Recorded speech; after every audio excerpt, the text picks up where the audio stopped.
თბილის არხი, რადიო იმედზე. დავით მაღლაფერიძესთან ერთად.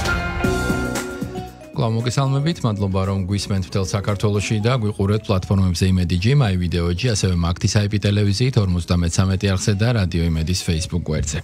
საგამანათლებლო პროექტ მოზარდ მოაზროვნეთა კლუბზე უნდა ვისაუბროთ. გეტყვით რომ ამ პროექტს ახორციელებს ორგანიზაცია მომავლის ცნობიერება და ჩვენი გადაცემის სტუმრები არიან გიორგი თაუბერიძე და გუგა გელაშვილი. მოგესალმებით მეგობრებო, მადლობა გადაცემაში სტუმრობისთვის. მოდით გიორგი თქვენგან დავიწყოთ. ჩვენ უკვე გქონდა შესაძლებლობა მიუხედავად იმისა, რომ სულ ახალია პროექტი, რაღაცნაირად გაგვევრცელებინა ეს ინფორმაცია, თქვენ ბრძანდებოდით ტელეიმედის ეთერში და ახლა ჩვენს მსმენელს მივაწოდოთ რატომ შეიქმნა ეს პროექტი, ვისთვის არის ის და ის მოსწავლეები, რომლებიც გაერთიანეთ ამ კლუბში, რა კრიტერიუმებით შეარჩიეთ. მოგესალმებით, დიდი მადლობა მოწვევისთვის. ძალიან მეხარებს რომ ამ თემატიკით ინტერესდებიან სხვადასხვა მედია საშუალებები. ჩვენ შესახებს გეტყვით, რომ კულტურულ საგანმანათლებლო ცენტრი მომავლის ცნობიერება წარმოადგენს საინიციატივო ჯგუფს, რომელიც აერთიანებს ქრისტიანული სოფხედველობის, ტრადიციული ღირებულებების, ქვეყნის მოყვარულ პატრიოტ ადამიანებს. ჩვენი მიზანი არის, რომ მაქსიმალურად მოვიცვათ ის ადამიანები, ვისაც აინტერესებს რელიგია, პატრიოტიზმი, განათლება, ისტორია და ასე შემდეგ. ბევრი მიმართულება გვაქვს, რაზეც ვაკეთებთ აქცენტს.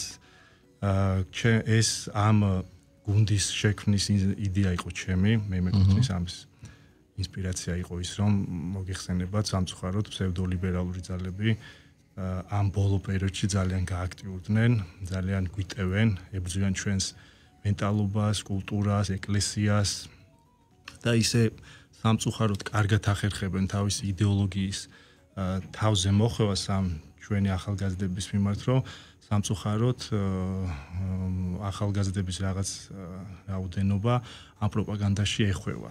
შემდეგ იქიდან გამოსვლა და სწორი გადაწყვეტილებების და არჩევნის მიღება უჭირთ.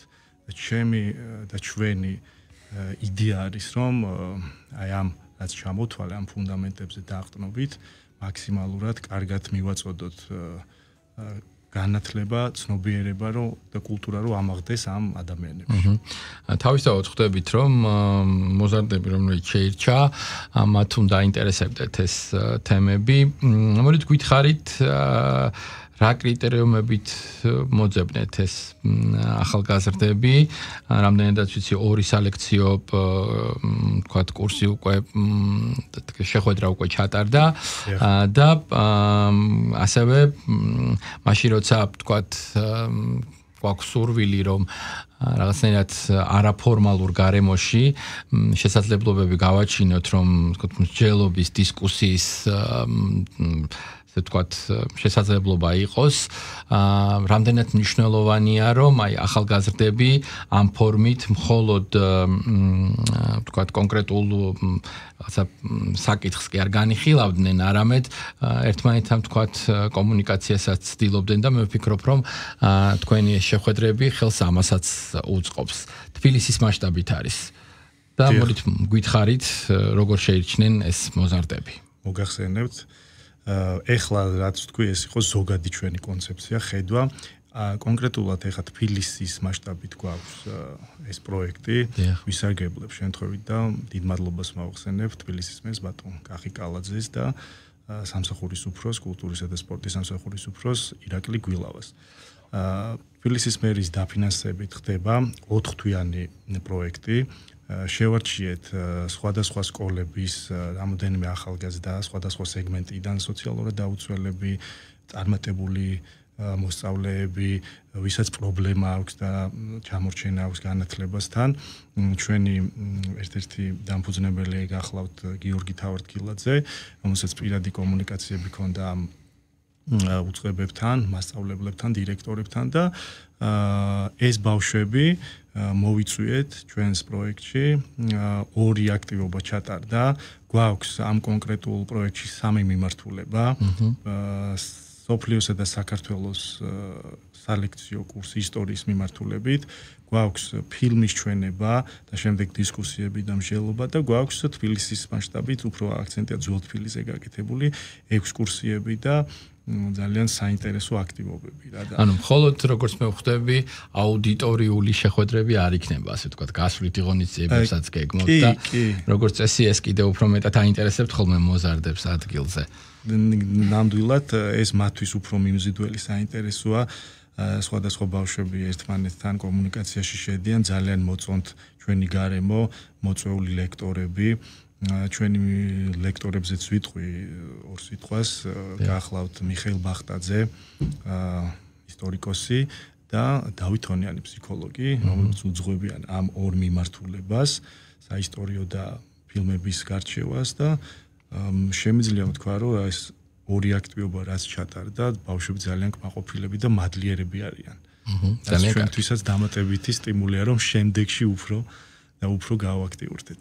გადავიდეთ გუგასთანაც, გუგა თქვენ რეჟისორი ხართ და როდესაც ვლაპარაკობთ გარკვეულ პროპაგანდაზე, თავისთავად ხვდებით, რომ წვლილი ამაში შეიძლება ითქვას, რომ ადამიანებს, რომლებიც საქმიანობენ, თუნდაც თქვენი მიმართულებით, ქმნიან გარკვეულ კონტენტს აქვს. როდესაც ლაპარაკია ქრისტიანულ ღირებულებებზე, დარწმუნებული ვარ, რომ ძალიან ბევრი ინფორმაციის დამუშავება სათანადოდ მიტანა გჭირდებათ ახალგაზრდებთან. თქვენი ჩართულობა რაში გამოისახება და რომ გითხრათ პირველი ვთქვათ შთაბეჭდილებები, რაც უშუალოდ მოსწავლეებთან გასაუბრების შემდეგ შეგექმნათ, რისი დეფიციტია, რაც ვთქვათ გაჯერებულია, რაც ტრენდულია ამ ვთქვათ პროპაგანდის და იდეოლოგიის გავლენა იგრძნობა მათზე თუ ვთქვათ არა მაშინ როგორ ხსნით იმას რომ დღეს ფაქტობრივად ეს თემები რომელიც თქვენ წამოწიეთ ვთქვათ პოპულარული დიდად არ არის და შეიძლება ითქვას რომ დიდ აუდიტორიას ალბათ არც აინტერესებს პირველ რიგში მივესალმები მაყურებელს და მსმენელს, მადლობა მოწვევისთვის. ესე იგი, ჩემი დაკვირვებით, დაახლოებით ეს მესამე წელია მე შევქმენი ეს არხი აგიონ ფილმს, ეს არის მართლმადიდებლური რელიგიური არხი, ოღონდ არ არის ეს რაღაც ტიპიური კლასიკური გაგებით არხი, ეს უფრო მეტად მხატვრული ფილმები, მხატვრული დოკუმენტური ფილმების მიმართულებაა.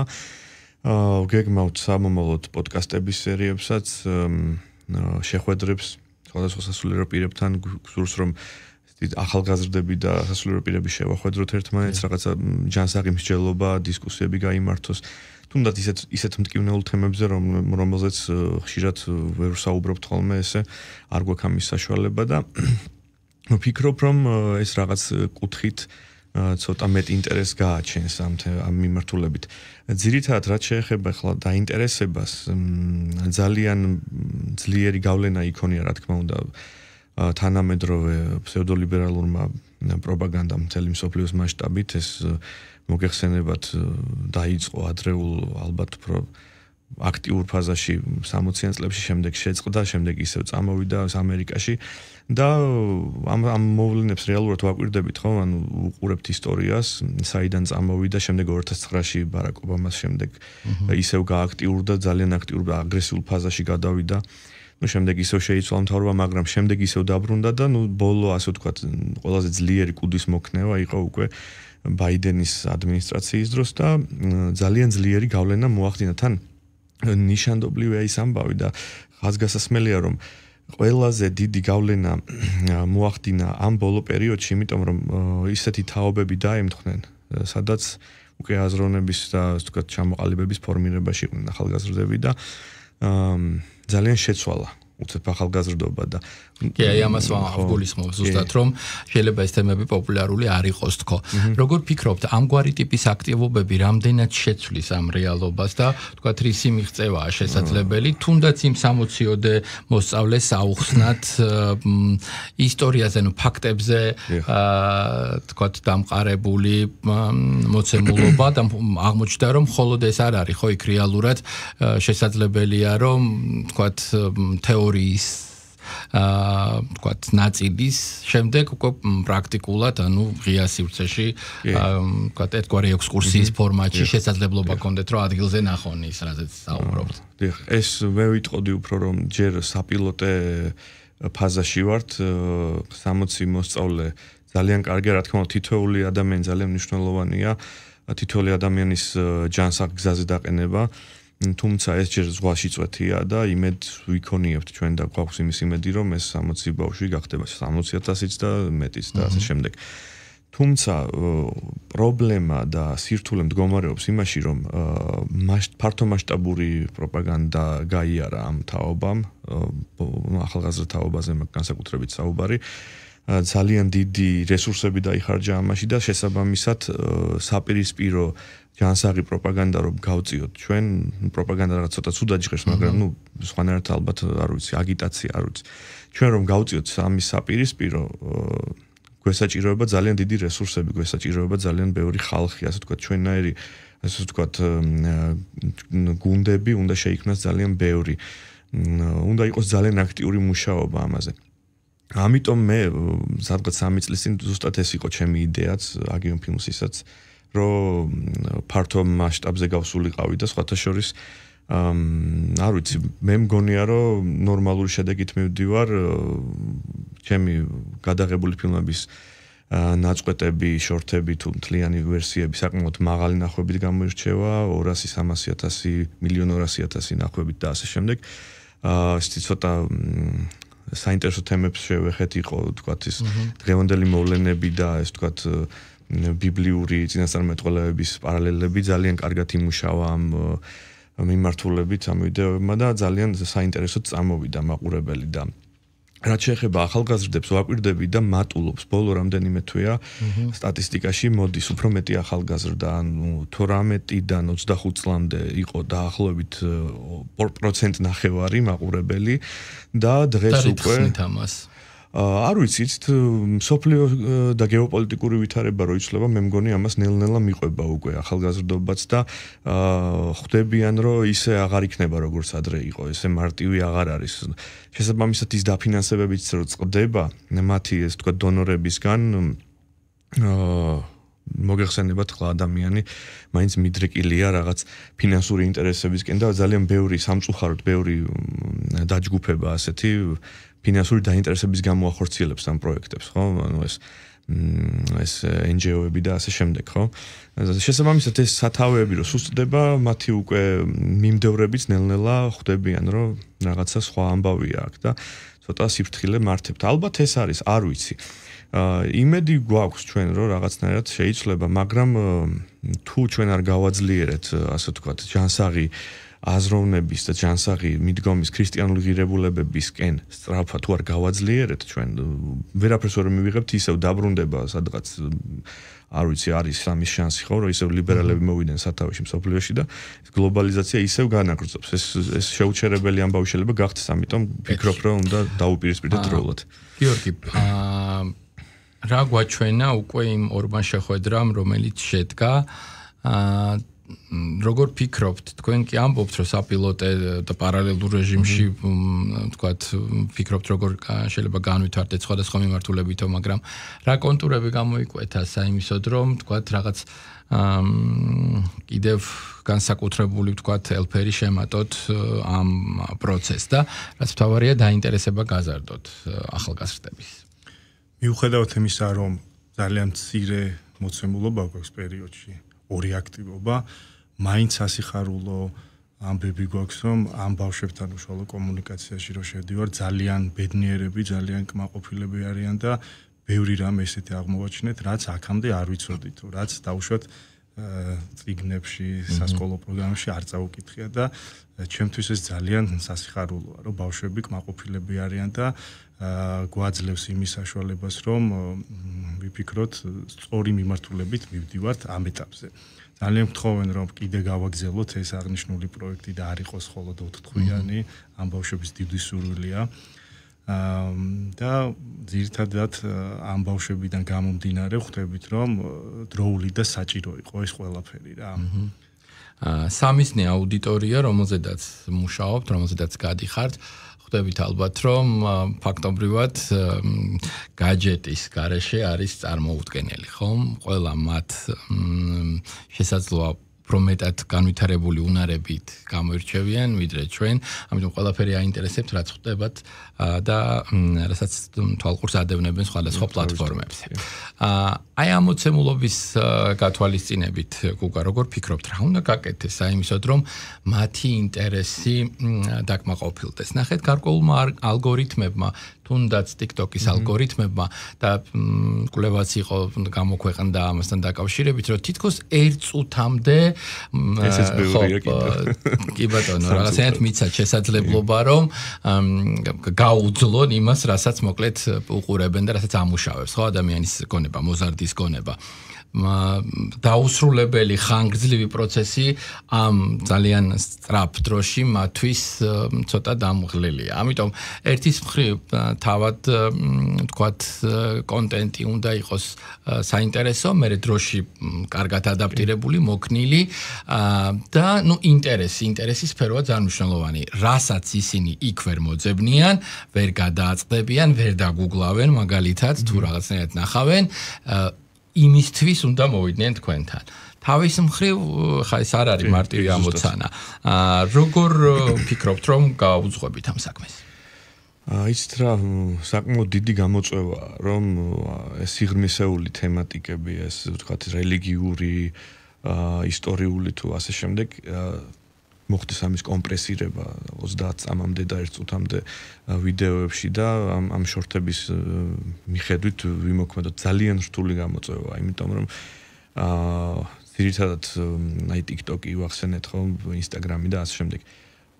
აქ რაც რამე ესეთი სანახაობრივია და რაც ყურადღებას იქცევს არის აი ეს ბრჭყალებში რომ ამბობენ viral ვიდეოები, ანუ რაღაც ისეთი თემებია, რაც აი სენსაციური, ინტრიგნული და რაღაც აი ძირითადად ამას უყურებენ და ჩვენთვის ძალიან რთულია რომ მივაწოდოთ ეს ჯანსაღი, ასე ვთქვათ, რაღაც ვიდეოები აი ამ ყველაფრის გარეშე. ანუ ყურადღების მისაქცევად რაღაც გამორჩეულია, საჭიროა მარკეტინგია ჩვეულებრივი, რომ მიიქციო ადამიანის ყურადღება რაღაც განსხვავებული უნდა აჩვენო, რაღაც სენსაცია უნდა აჩვენო და აქ ცოტა ბევრი ფიქრი გვიწევს და ვცდილობთ რომ რაღაცნაირად ეს დავაბალანსოთ. აი რა ინსტრუმენტი შეიძლება გამოიყენო რომ თანამედროვე ბავშვ თუნდაც ქრისტიანული სწავლება შენ ისე მიაწოდო რომ რაღაცნაირად შეეხოს მას და დააინტერესოს. იცით რა, ეფექტური რომ იყოს ეს ყველაფერი, ხა იდეალურ სცენარს ვიტყვი, მაგრამ ნუ ჯერჯერობით ამის ფუფუნება არ გვაქვს და იმედი მაქვს რომ აი უკვე ეს შეცვლილი ვთქვათ მიდგომები ქვეყანაში ძალიან იმოქმედებს და ამ მიმართულებით სწავალთ. ანუ ნახეთ როგორი სიტუაცია, მარტო ციფრული მედია ვერ გაუწევს უზრუნველყოფას ამას. საჭიროა სკოლებიდანვე სწორი აღზრდა რელიგიის გაკვეთილები უნდა დაბრუნდეს რამენერად სკოლებში, რომ ის იმ ბავშვის გონება იყოს მომზადებული, რომ ჩართავს უკვე იმ TikTok-ზე რაღაც ვიდეოს, რომ ნახავს, თქვათ, იგივე სახარებიდან იქნება ამონარიდი თუ რაიმე ეკლესიური თემატიკის ვიდეო იქნება, რომ უკვე ნახოს და დაინტერესდეს. რაღაცნაირად შემზადება ჭირდება, თორემ ძირითადად გონება ცოტა სხვა მიმართულებით აქვთ ახალგაზრდებს და მესმის ახლა ეს ბავშვობის წლები ესეთი არ არის მარტივი, ძალიან კომპლექსური მიდგომა ჭირდება და მოკლედ ძალიან რთულ გამოწვევას ვართ შეჭიდებულები. აი ნახოთ რა გამოვა. თან ხო სეგმენტი ძალიან მნიშვნელოვანია. ძალიან მნიშვნელოვანია. მათ მოარგო, მოაწონო თავი, არ არის მარტივი. ერთს აღნიშნავდი, აი ის იმ ოჯახის შვილები, ვინც ახლოს არიან ეკლესიურ ცხოვრებასთან, ძალიან ინტერესდებიან, ფილმებსაც უყურებენ და ეს 1 წუთამდე არა შეიძლება 1 საათიან ფილმსაც უყურონ. ეხლა მე ასევე მინდა აღვნიშნო ადამ სადახარ არის ესეთი ფილმი, არის გადაღებული ათონის წმინდა მთაზე, ამ ფილმის დისტრიბუტორიც ვარ.